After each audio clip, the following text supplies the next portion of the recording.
Selamat pagi teman-teman, bahwa memang beberapa kendala yang terjadi di lapangan itu adalah teman-teman itu tidak tahu bahwa itu ternyata harus kemana dulu. Teman-teman banyak yang berekonomi kurang dan mereka tidak tahu nih, saya harus kemana, tidak punya jaminan kesehatan. Jadi ketika sakit baru kepikiran, oh saya harus urusin, apalagi pindah dari luar kota. Oke, rumit yang saya maksud di sini adalah teman-teman pembersih kunci ataupun teman-teman yang modal merasa bahwa memakai ini susah, saya harus ke sini, harus ke sana lagi, merumitkan itu. Satu kakak, ketika satu kakak saya ada 10 orang, saya harus pakai semuanya. Ini itu menjadi temuan juga. Terus beberapa kendalanya juga adalah satu hari saya ketika saya yang punya BPJS mengakses hanya satu kali rujukan pemeriksaan saja, tidak bisa dua poli yang berbeda. Nah, ini kegiatan yang sudah dilakukan oleh beberapa komunitas di 2-3-4 kota lah ya.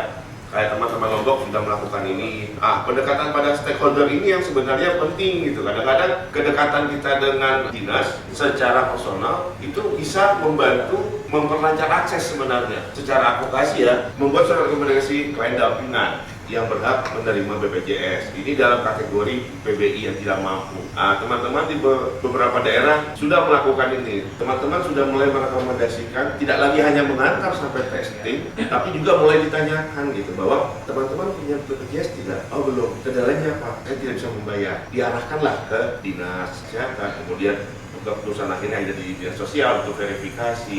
Sepanjang memang adalah daerah itu kuota PBI-nya masih ada. Kuota inilah yang kadang-kadang teman-teman tidak tahu berapa banyak kuota PBI di daerah saya. Karena itu kan setiap tahun kuota PBI ini pendanaannya dua, dari APBD sama APBN. Ini juga memperoleh masalah dalam arti ketika mereka juga yang punya BPJS dirawat inap, ketika mereka sudah belum selesai tapi pagu dari rawat inapnya udah habis gitu dengan kategori kelas 3 maunya, mereka harus keluar dulu, kemudian nanti daftar lagi, masuk lagi untuk perawatan. Masih ada stigma, peserta BPJS belum tahu sepenuhnya tentang hak mereka, terus masih ada keraguan terkait layanan BPJS yang di cover, obat, lab, segala macam. Ketegangan nafsa masih belum di cover sampai saat keberlangsungan layanan bagi peserta BPJS di setting tertutup. Ini contoh rutan dan lapas. Mereka yang di dalam rutan dan lapas juga menjadi kendala juga bagaimana mereka bisa mengakses. Mekanisme komplain ini yang tidak tahu. Masih adanya diferensiasi antara satu layanan dengan layanan lainnya. Mekanisme rujuk balik dan mekanisme SJDP untuk penyakit kronis.